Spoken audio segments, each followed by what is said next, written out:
హైదరాబాద్లో హైడ్రా కూల్చివేతలపై తెలంగాణ హైకోర్టు తీవ్ర ఆగ్రహం వ్యక్తం చేసింది. అమీన్పూర్ కూల్చివేతలపై దాఖలైన పిటిషన్లను విచారించిన ధర్మాసనం కీలక వ్యాఖ్యలు చేసింది.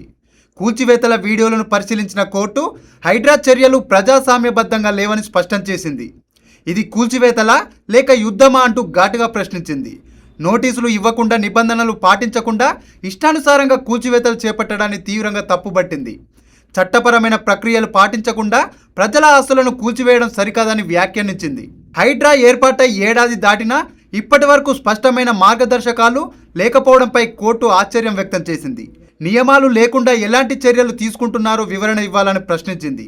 అయితే చెరువులు, రోడ్లు, పార్కులు ఆక్రమిస్తే తప్పనిసరిగా కూల్చివేతలు జరగాలని, కానీ ఆ ప్రక్రియ పూర్తిగా చట్టబద్ధంగా ఉండాలని కోర్టు స్పష్టం చేసింది. బాధితులకు ముందస్తు నోటీసులు ఇచ్చి వారి వివరణ తీసుకున్న తర్వాతే చర్యలు చేపట్టాలని ఆదేశించింది. తదుపరి ఆదేశాలు వచ్చే వరకు ఎలాంటి కూల్చివేతలు చేపట్టవద్దని హైడ్రాకు స్పష్టమైన ఆదేశాలు జారీ చేసింది హైకోర్టు.